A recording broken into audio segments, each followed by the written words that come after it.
Details చూద్దాం. CM Revanth Reddy కేంద్ర గృహ పట్టణ వ్యవహారాల శాఖ మంత్రి హర్దీప్ సింగ్ పూరిని మర్యాదపూర్వకంగా కలిశారు. ముఖ్యమంత్రి కేంద్ర మంత్రికి శాలువా కప్పి పుష్పగుచ్చం అందించారు. ఆ తర్వాత కేంద్ర హోంశాఖ మంత్రి అమిత్ షాను, జలశక్తి మంత్రి గజేంద్ర సింగ్ షెకావత్ ను కూడా రేవంత్ రెడ్డి కలిశారు. ఢిల్లీ పర్యటనలో ఉన్న రేవంత్ రెడ్డి బిజీగా గడుపుతున్నారు. ఉదయం ఢిల్లీకి వచ్చిన రేవంత్ రెడ్డి ఏఐసీసీ కార్యాలయంలో నిర్వహించిన పార్లమెంట్ ఎన్నికల సన్నాహక సమావేశంలో పాల్గొన్నారు. ఈ సమావేశం కోసం ఢిల్లీ వచ్చిన రేవంత్ రెడ్డి కేంద్ర మంత్రులతో వరుసగా భేటీ అవుతున్నారు.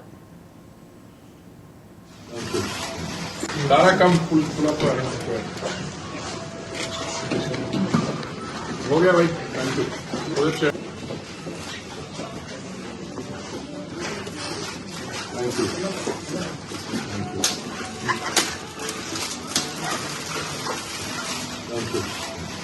दारा कम फुल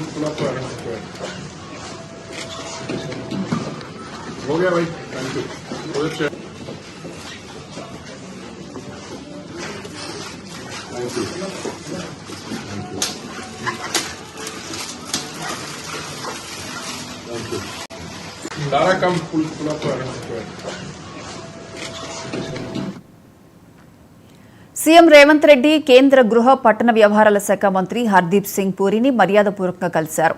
ముఖ్యమంత్రి కేంద్ర మంత్రికి శాలువా కప్పి పుష్పగుచ్చం అందించారు. ఆ తర్వాత కేంద్ర హోంశాఖ మంత్రి అమిత్ షాను, జలశక్తి మంత్రి గజేంద్ర సింగ్ షెకావత్ ను కూడా రేవంత్ రెడ్డి కలిశారు. ఢిల్లీ పర్యటనలో ఉన్న రేవంత్ రెడ్డి బిజీగా గడుపుతున్నారు. ఉదయం ఢిల్లీకి వచ్చిన రేవంత్ రెడ్డి ఏఐసీసీ కార్యాలయంలో నిర్వహించిన పార్లమెంట్ ఎన్నికల సన్నాహక సమావేశంలో పాల్గొన్నారు. ఈ సమావేశం కోసం ఢిల్లీ వచ్చిన రేవంత్ రెడ్డి కేంద్ర మంత్రులతో వరుసగా భేటీ అవుతున్నారు.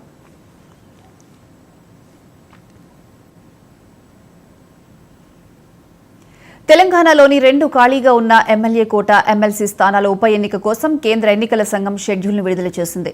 బీఆర్ఎస్ ఎమ్మెల్సీలు కడియం శ్రీహరి, పాడి కౌశిక్ రెడ్డి శాసనసభ ఎన్నికల్లో గెలుపొందడంతో వారు తమ ఎమ్మెల్సీ పదవులకు రాజీనామా చేశారు.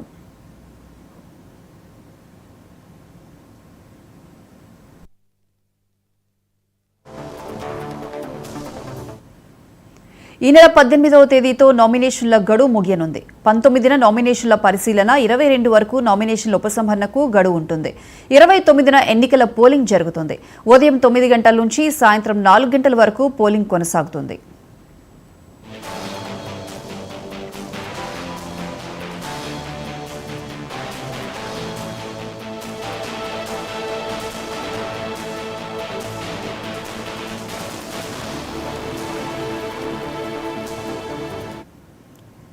ఫిబ్రవరి 1న ఫలితాలను ప్రకటించనున్నట్లు ఎన్నికల కమిషన్ ప్రకటించింది. తెలంగాణలోని 2 స్థానాలతో పాటు యూపీలోని ఒక ఎమ్మెల్సీ స్థానానికి ఉప ఎన్నికలు నిర్వహించనున్నట్లు సీఈసీ తెలిపింది.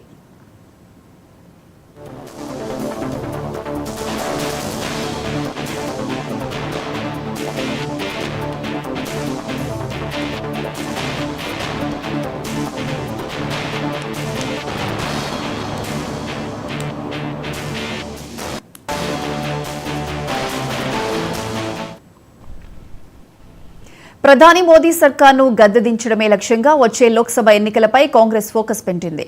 ఈ క్రమంలోనే ఇవాళ ఢిల్లీలోని ఏఐసీసీ ప్రధాన కార్యాలయంలో చర్చలు జరిపారు. ఈ మీటింగ్లో ఏఐసీసీ అగ్రనేతలు మల్లికార్జున ఖర్గే, రాహుల్ గాంధీ, ప్రియాంక గాంధీ, పీసీసీ అధ్యక్షులు, పలు రాష్ట్రాల ఇన్ఛార్జీలు, కీలక నేతలు పాల్గొన్నారు. మణిపూర్ మీదుగా నాగాలాండ్, అస్సాం, అరుణాచల్ ప్రదేశ్, అక్కడి నుంచి మేఘాలయ, బెంగాల్, బీహార్, జార్ఖండ్, ఒరిస్సా, ఛత్తీస్గఢ్, ఉత్తరప్రదేశ్, మధ్యప్రదేశ్, గుజరాత్, మహారాష్ట్రల్లో కలిపి 15 రాష్ట్రాల్లో భారత్ యాత్ర ఉంటుందని తెలిపారు.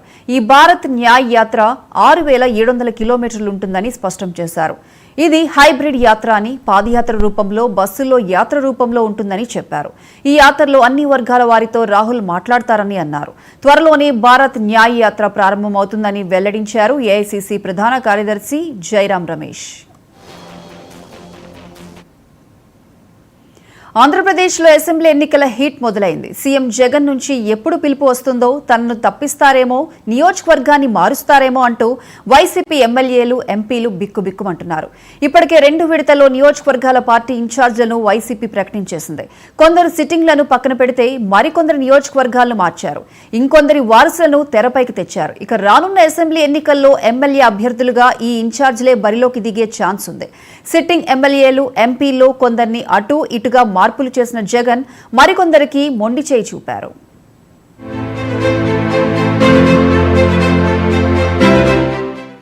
వైసీపీ అధినేత జగన్మోహన్ రెడ్డి కొత్త లెక్కలతో బరిలోకి దిగుతున్నారు. మరోసారి విజయమే ఏకైక లక్ష్యంగా సామాజిక సమీకరణాలకు ప్రాధాన్యత ఇస్తూ అభ్యర్థులను ఖరారు చేస్తున్నారు.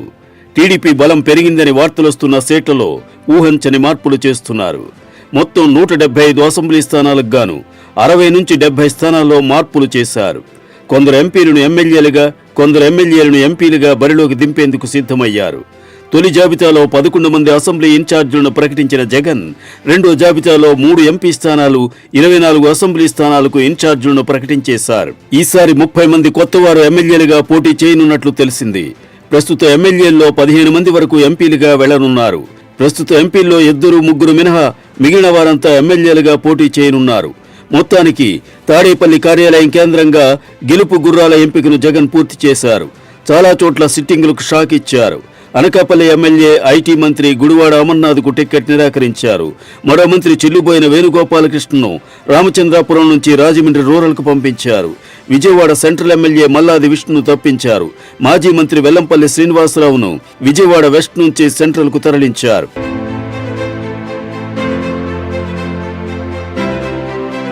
తెలంగాణ ఎన్నికల ఫలితాల ప్రభావమో, యువనేతలపై నమ్మకం పెరిగిందేమో 5 చోట్ల తండ్రుల స్థానంలో వారసులకు అవకాశం ఇస్తూ వ్యూహాత్మక అడుగులు వేశారు. తిరుపతిలో భూమన కరుణాకర్ రెడ్డి తనయుడు అభినయ్ రెడ్డికి, చంద్రగిరిలో చెవిరెడ్డి భాస్కర్ రెడ్డి కుమారుడు మోహిత్ రెడ్డికి, మచిలీపట్నంలో పేర్ని నాని కుమారుడు కృష్ణమూర్తికి, గుంటూరు ఈస్ట్ ఎమ్మెల్యే షేక్ ముస్తాఫా కుమార్తె షేక్ నూర్ ఫాతిమాకు, రామచంద్రాపురంలో రాజ్యసభ సభ్యుడు పిల్లి సుభాష్ చంద్రబోస్ తనయుడు సూర్యప్రకాష్ కు ఛాన్స్ ఇచ్చారు. బళ్ళారి మాజీ ఎంపీ శాంత వైసీపీలో చేరగానే హిందూపురం లోక్సభ ఇన్ఛార్జిగా నియమించారు. అశ్లీల ప్రవర్తనతో వివాదాస్పదులైన హిందూపురం ఎంపీ గోరంట్ల మాధవ్ను ఇంటికి పంపించారు. నెల్లూరు ఎంపీగా రాజ్యసభ సభ్యుడు వేమిరెడ్డి ప్రభాకర్ రెడ్డి పోటీ చేయడం దాదాపు ఖాయమైంది. గూడూరు ఎమ్మెల్యే వరప్రసాద్కు ఎమ్మెల్సీ హామీ ఇచ్చి అక్కడి నుంచి ఒక మాజీ అధికారిని బరిలోకి దించాలని జగన్ ఆలోచిస్తున్నారు. Nellore city sitting MLA Anil Kumar కు మళ్లీ టికెట్ ఖరారైంది. అక్కడి నుంచి టీడీపీతో పొత్తులో భాగంగా జనసేన పోటీ చేసే అవకాశం కనిపిస్తోంది. తొలి జాబితాలో ఎస్సీ ఎమ్మెల్యే కొండేటి చిట్టిబాబును పక్కన పెట్టేశారు. మరో ఎస్సీ ఎమ్మెల్యే గొల్ల బాబురావు స్థానంలో రాజా ఎమ్మెల్యే కంబాల జోగులను తీసుకొచ్చారు. బాబురావును రాజ్యసభకు పంపుతారని పీఎంఓ వర్గాలు చెబుతున్నాయి. ఎమ్మెల్యేకే కాదు, మంత్రులకు స్థానచలనం తప్పడం లేదు. ఉషశ్రీ చరణ్ను కళ్యాణదుర్గం నుంచి పెనుగొండకు, అనంతపురం ఎంపీ తలారి రంగయ్యను కళ్యాణదుర్గం అసెంబ్లీకి మార్చారు. వేణుగోపాలకృష్ణను రామచంద్రాపురం నుంచి రాజమహేంద్రవరం గ్రామీణానికి మార్చారు. మాజీ మంత్రి పిల్లి సుభాష్ చంద్రబోస్ తన సొంత నియోజకవర్గం రామచంద్రాపురాన్ని దక్కించుకునేందుకు అక్కడి నుంచి ప్రాతినిధ్యం వహిస్తున్న మంత్రి వేణుగోపాలకృష్ణతో తీవ్రంగానే పోరాడాల్సి వచ్చింది. ఒకానొక దశలో బోస్ వర్గీయులపై మంత్రి అనుచరులు దాడికి దిగేంత వరకు పరిస్థితి వెళ్ళింది.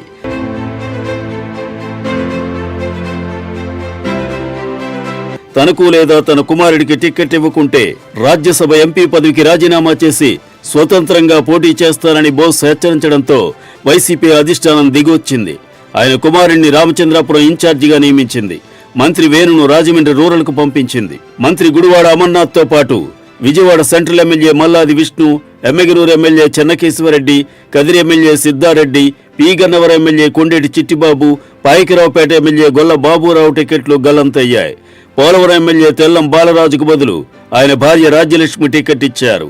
అనకాపల్లి నుంచి తప్పించిన గుడివాడ అమర్నాథ్ను ఎక్కడికి పంపిస్తారో చెప్పలేదు. ఆలూరు ఎమ్మెల్యే గుమ్మనూరు జయరాంను కర్నూలు లోక్సభ అభ్యర్థిగా ఖరారు చేశారు. రాజమహేంద్రవరం ఎమ్మెల్యేగా పోటీ చేయాలని అక్కడి ఎంపీ మార్గాని భరత్, రాజానగర ఎమ్మెల్యే జక్కంపూడి రాజా తీవ్రంగా ప్రయత్నించారు. పార్టీ అధిష్టానం మాత్రం భరత్కే ఛాన్స్ ఇచ్చింది. అరకు ఎంపీ గుడ్డేటి మాధవి, కాకినాడ ఎంపీ వంగా గీత ఈసారి అసెంబ్లీకి పోటీ చేయాలనుకుంటున్నారు. ఆమె కోరికకు అనుగుణంగానే మాధవిని అరకు అసెంబ్లీ ఇన్ఛార్జిగా హైకమాండ్ నియమించింది. గతంలో ప్రాతినిధ్యం వహించిన పిఠాపురం సీటును వంగా గీత కేటాయించింది. పాడేరు ఎమ్మెల్యే భాగ్యలక్ష్మిని అరకు లోక్సభకు పంపించింది. 2019 ఎన్నికల్లో ప్రకాశం జిల్లాలో టీడీపీ 4 స్థానాలకే పరిమితమైంది. ఇప్పుడు టీడీపీ జనసేన పొత్తుతో ప్రతిపక్షం బలం పుంజుకున్నట్లు వార్తలొస్తున్నాయి. దీంతో తొలి జాబితాలోనే మంత్రులు సురేష్, నాగార్జునులకు జగన్ సీట్లు ఖరారు చేశారు. గిద్దలూరు ఎమ్మెల్యే అన్నా రాంబాబు వచ్చే ఎన్నికల్లో పోటీ చేయబోనని ఇప్పటికే ప్రకటించారు. ఒంగోలు ఎమ్మెల్యే బాలినేని శ్రీనివాసరెడ్డిని గిద్దలూరు నుంచి పోటీ చేయించాలని జగన్ నిర్ణయించారు. దీనికి బాలినేని అంగీకరిస్తే ఒంగోలు నుంచి సిద్ధా రాఘవరావు కుమారుడు సుధీర్ను బరిలో నిలిపే ఛాన్స్ ఉంది.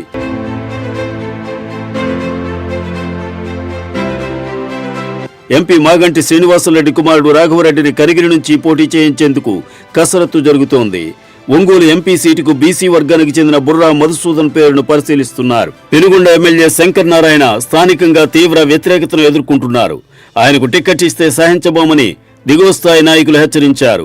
అయితే శంకర్ నారాయణ సామాజిక వర్గం ఓట్లు అనంతపురం జిల్లాలో ఎక్కువగా ఉండడంతో ఆయనను పక్కన పెడితే ఇబ్బందులు తప్పవని గ్రహించిన పార్టీ అధిష్టానం అనంతపురం లోక్సభ ఇన్ఛార్జిగా నియమించింది. ఎమ్మెల్యేగా ప్రజా వ్యతిరేకతను ఎదుర్కొంటున్నారంటూనే వారిలో కొందరిని లోక్సభ ఇన్ఛార్జీలుగా నియమించడంపై పార్టీ నాయకులు ఆశ్చర్యం వ్యక్తం చేస్తున్నారు. పెనుగొండ ఎమ్మెల్యే మాజీ మంత్రి ఎం శంకర్ నారాయణను అనంతపురం లోక్సభ ఇన్ఛార్జిగా నియమించారు. అరకు ఎంపీ మాధవని అరకు అసెంబ్లీ ఇన్ఛార్జిగా నియమించి పాడేరు ఎమ్మెల్యే కొట్టగుళ్ల భాగ్యలక్ష్మికి అరకు లోక్సభ ఇన్ఛార్జిగా బాధ్యతలు అప్పగించారు. మార్పు చేసిన వారిని, టికెట్ నిరాకరించిన వారందరినీ తాడేపల్లికి పిలిపించుకున్న జగన్ పరిస్థితిని స్వయంగా వివరించారు. మార్పు ఎందుకు చేయాల్సి వచ్చిందో, టికెట్ ఎందుకు ఇవ్వలేదో అనే విషయంపై క్లారిటీ ఇచ్చారు. ఈ మార్పులు చేర్పుల విషయంలో ప్రజా వ్యతిరేకత, ఎమ్మెల్యేల పనితీరు, సామాజిక సమీకరణాలనే అంశాలనే పరిగణలోకి తీసుకున్నామని తెలిపారు. నియోజకవర్గంలో బలంగా ఉన్న సామాజిక వర్గానికి చెందిన నాయకుడికే ఛాన్స్ ఇచ్చారు. ఈ క్రమంలో ఎస్సీలు, వెనుకబడిన వర్గాల స్థానాల్లోనే ఎక్కువగా మార్పులు జరిగాయనే టాక్ వస్తోంది. జగన్ ఒకటి తెలిస్తే పరిస్థితి మరో విధంగా మారుతోంది. ఇన్ఛార్జీల నియామకం, ఎమ్మెల్యేల అభ్యర్థుల మార్పుపై సిట్టింగ్ ఎమ్మెల్యేల్లో ఆగ్రహ జ్వాలలు చెలరేగుతున్నాయి. గ్రాఫ్ పడిపోయిందంటూ, ప్రజా వ్యతిరేకత తీవ్రంగా ఉందంటూ తమకు మొండి చేయి చూపడంపై మండిపడుతున్నారు. వైసీపీకి ఎదురుగాలి వీస్తోందన్న సర్వే రిపోర్టులతో ప్రజా వ్యతిరేకతను ఎమ్మెల్యేలపైకి బదిలీ చేసేందుకే వారితో బంతాట ఆడుతున్నారని విపక్షాలు ఆరోపిస్తున్నాయి. వైసీపీ నాయకులు మాత్రం అభ్యర్థిని మారిస్తే ఎంతో కొంత ప్రయోజనం ఉందనే అంచనాతోనే జగన్ మార్పులు చేర్పులు చేస్తున్నారంటున్నారు.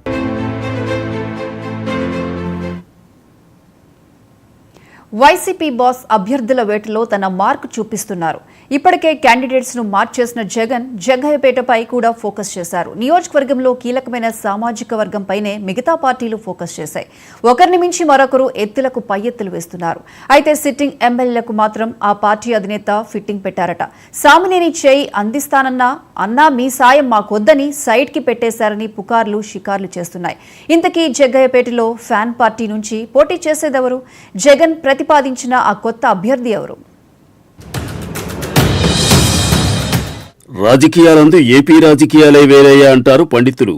సామాజిక వర్గం ఆధారంగా నాయకుల కూడికలు, తీసివేతలు ఉంటాయి. ఇప్పుడు అసెంబ్లీ ఎన్నికల ముందు పార్టీలు గెలుపు గుర్రాల వేటలో పడ్డాయి. పరిగెత్తే ప్రజానాయకులతో పాటుగా బలమైన సామాజిక వర్గం ఉన్న నేతలకు టికెట్ ఇవ్వాలని అధినేతలు నిర్ణయం తీసుకుంటున్నారు.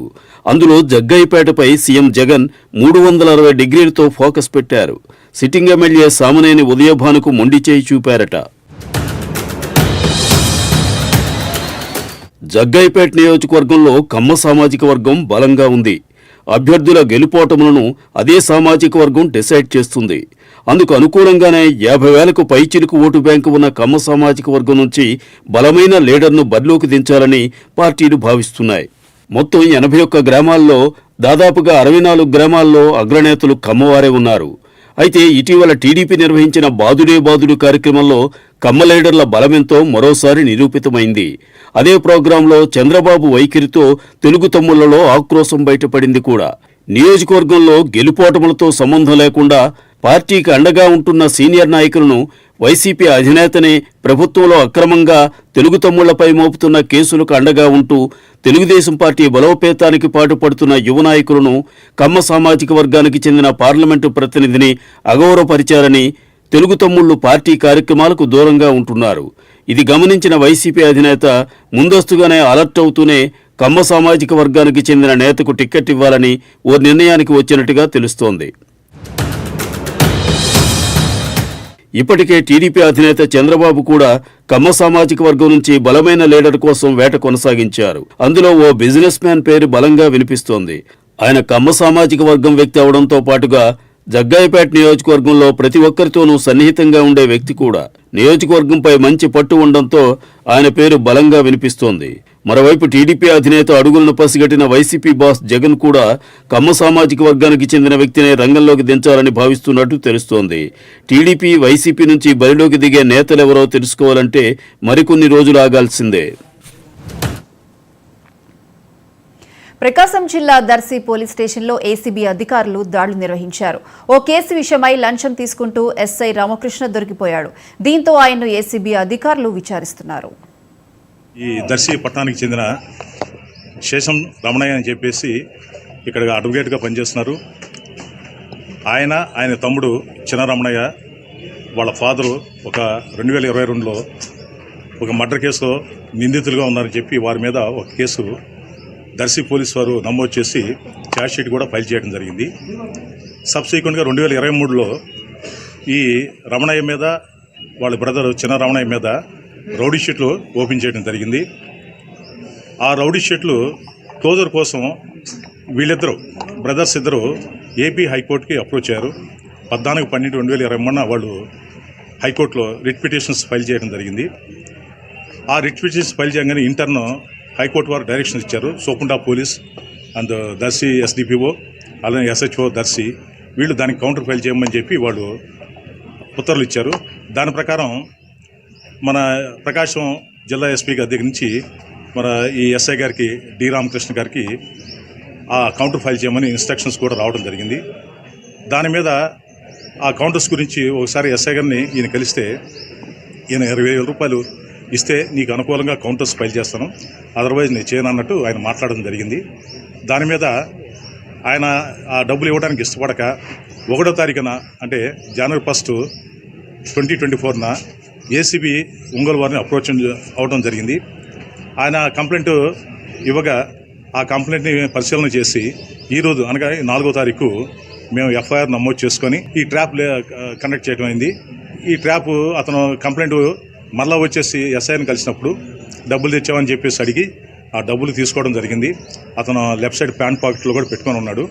తర్వాత మేము వచ్చేసి అతన్ని ట్రాప్ చేసి పట్టుకోవడం జరిగింది. ఆ పట్టుకున్నప్పుడు కూడా అతని దగ్గర నుంచి రికవర్ చేయడం, అతని చేతులు కలిగిస్తే ఆ రంగు మార్చడం ఇవన్నీ జరిగినాయి. దీనికి సంబంధించిన ఫైల్ కూడా మేము సీజ్ చేయడం జరిగింది. సో ఏదైనా మేము పబ్లిక్ అప్పీల్ చేసేదంటే ఎవరైనా అధికారులు పబ్లిక్ని వాళ్ళ పని కోసం లంచం అడిగినట్లయితే 14400కి కాల్ చేస్తే మీ యొక్క విషయాలన్నీ గోప్యంగా ఉంటాయి. మీ యొక్క పేర్లు కానీ ఇవన్నీ బయటికి రావు. లంచగొండ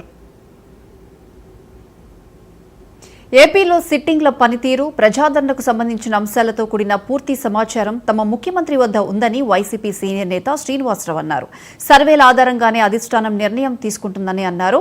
వ్యక్తిగతంగా ఎవరిని పక్కన పెట్టే పరిస్థితి పార్టీలో ఉండదన్నారు. రాష్ట్రంలో ఉద్యమాల్లో ఎన్నికల్లో ఉనికి కోసమే ప్రతిపక్షాలు ఉసిగొలుపుతున్నాయని అన్నారు. ప్రభుత్వం అమలు చేస్తున్న సంక్షేమ కార్యక్రమాలే రానున్న ఎన్నికల్లో వైసీపీని అధికారంలోకి తీసుకొస్తాయని అంటున్న విశాఖ పశ్చిమ నియోజకవర్గ వైసీపీ సీనియర్ నేత శ్రీనివాసరావుతో మా ప్రతినిధి కిరణ్ ఫేస్ టు ఫేస్. రాష్ట్రంలో సిట్టింగ్ ఎమ్మెల్యేలలో కొంతమందిని మార్చడం, మరోవైపు వాళ్లకు స్థానచలనం కలిగిస్తూ ఇంకో చోటకి వాళ్ళని బదిలీ చేయడం, మరోవైపు ఇన్ఛార్జీల మార్పుతోటి రాష్ట్రంలో అల్లకల్లోలం నెలకొన్న పరిస్థితి. ఈ నేపథ్యంలో రాబోయే ఎన్నికల్లో ఏ రకమైనటువంటి ప్రణాళికతోటి వైఎస్ఆర్ పార్టీ గెలుస్తుందనే అంశంపై ఈరోజు ఏదైతే విశాఖ పశ్చిమ నియోజకవర్గంలో కీలకమైనటువంటి నాయకుడిగా ఉన్నటువంటి 91వ వార్డు అధ్యక్షుడు జి శ్రీనివాసరావు మనతో ఉన్నారు. ఆయన అడిగి వైఎస్ఆర్ పార్టీ ఎందుకు ఈ రకమైనటువంటి వ్యూహాలతోటి ముందుకు వెళ్తుందనే అంశాల మీద చర్చించే ప్రయత్నం చేద్దాం. శ్రీనివాస్ గారు చెప్పండి, ఈరోజు ఎందుకని అసలు రాష్ట్రంలో ఈ పరిస్థితి నెలకొంది? ముఖ్యంగా ఇన్ఛార్జీల మార్పు అనే అంశాన్ని ముఖ్యమంత్రి జగన్మోహన్ రెడ్డి తీసుకోవడానికి గల బలమైన కారణం ఏంటి? జగన్మోహన్ రెడ్డి గారు ఈ రాష్ట్రానికి ముఖ్యమంత్రిగా వ్యవహరిస్తున్న తీరు, ప్రజలకి ఏ విధమైనటువంటి సర్వీస్ ఇవ్వాలి, ప్రజలకి ఏ విధమైన ప్రతిఫలాన్ని మనం ఎలాగ చేరదీస్తున్నాం అనే బృహత్తర సంకల్పంతోనే ఈ వాలంటీర్ వ్యవస్థ తీసుకొచ్చారు. రాష్ట్రంలో సామాన్య మానవుడి దగ్గర నుంచి బిలో పవర్టీ లైన్ నుంచి మధ్యతరగతి అప్పర్ క్లాస్ వరకు ఎవరికైనా ఒక ఆఫీస్ చుట్టూ తిరగకుండా ఇంటికే వచ్చి ఈ సంవత్సరం నేను ఇచ్చిన ఏదైతే ఎన్నికల మేనిఫెస్టో ప్రకారంగా ప్రతి అణువు కూడా వదలకుండా ప్రతి సంవత్సరం దాన్ని ఇంప్లిమెంట్ చేసి వాళ్ళ ఇంటికే చేరవేస్తున్నటువంటి ఘనత జగన్మోహన్ రెడ్డి గారిది. అలాగే స్థానికంగా ఆ రోజు జగన్మోహన్ రెడ్డి గారు పార్టీ స్థాపించి ఎలాగైతే ఎన్నుకోబడేటువంటి ప్రజాప్రతినిధులు ఉన్నారో ఆయనకు ఒక సర్వే ఉంటుంది.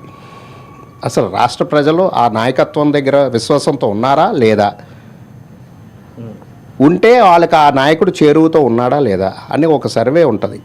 ఆ సర్వే ప్రకారంగా ఈ స్థానికంగా ఈ నాయకుడు ఈ ప్రజలతో అందుబాటులో ఉన్నారా లేదా రకరకాల సమీకరణాలతో అలాగే కుల వ్యవస్థ ద్వారా కూడా స్థానిక నాయకత్వానికి వాళ్ళు చేరువవుతున్నారా లేదా అనే ప్రణాళికతోనే ఈ మార్పులు జరుగుతాయి తప్ప ఆ వ్యక్తి మీద విమర్శ కానీ ఆ వ్యక్తిని పక్కన పెట్టాలనే ఉద్దేశం కానీ ఉండదు. ఏదో రూపంలో వాళ్ళు కూడా ఏదో ఒకటి చూపిస్తూనే ఉంటారు.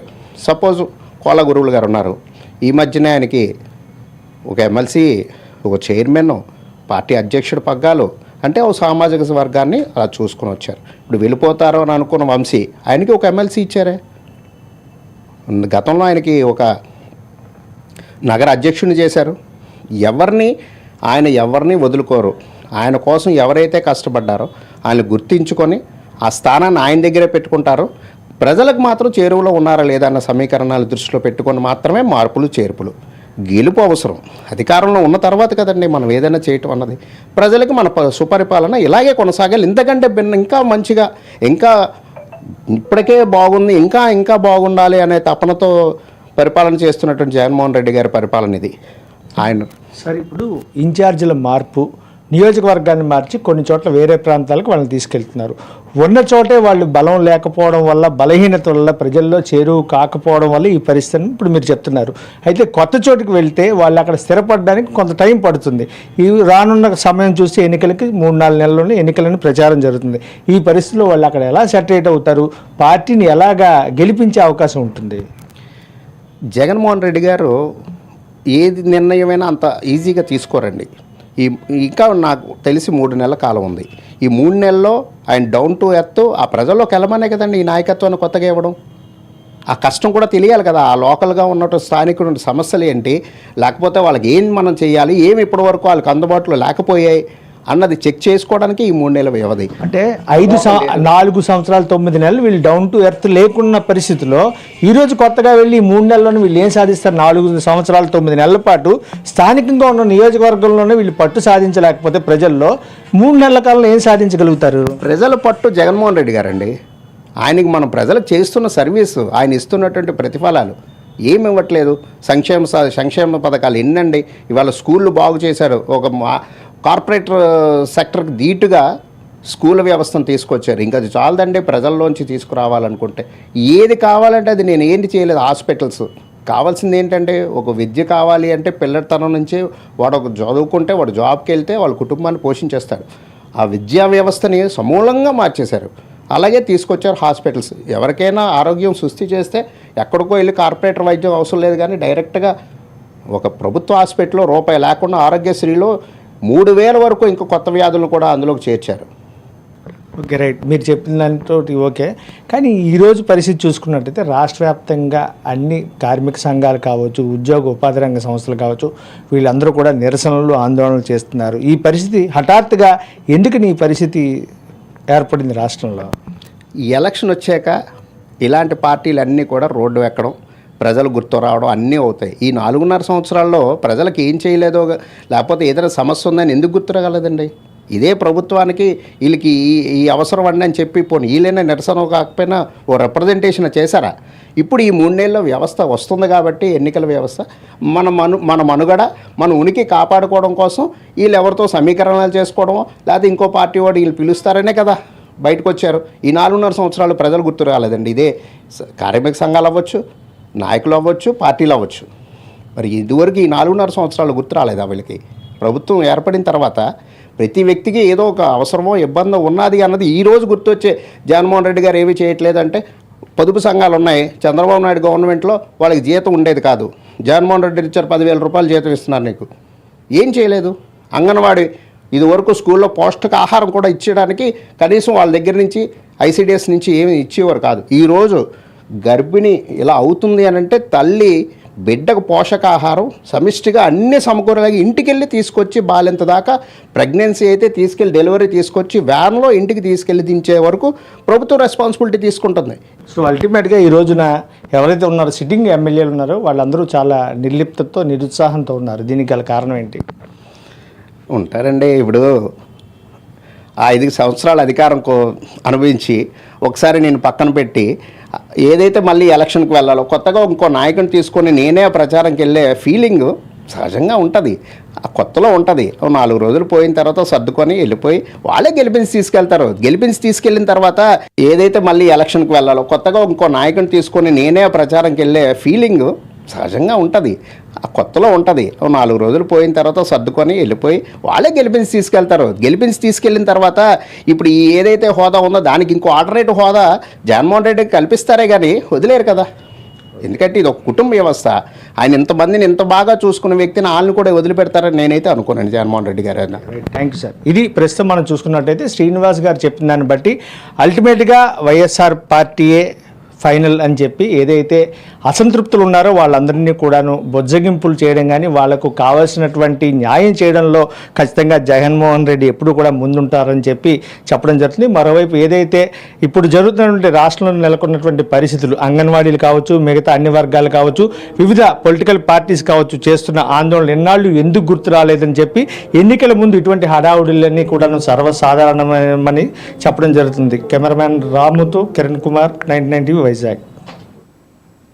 99 టీవీ న్యూస్ ఛానల్ ఎంతో విలువలతో కూడిందని టీడీపీ పార్టీ రాష్ట్ర నాయకులు గునుపూడి భాస్కర్ తెలిపారు.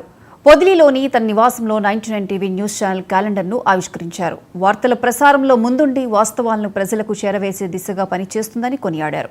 99 టీవీ న్యూస్ ఛానల్కు ప్రత్యేకంగా శుభాకాంక్షలు తెలియజేశారు. క్యాలెండర్ ఆవిష్కరణలో టీడీపీ నాయకులు రాజానాయుడు కూడా పాల్గొన్నారు.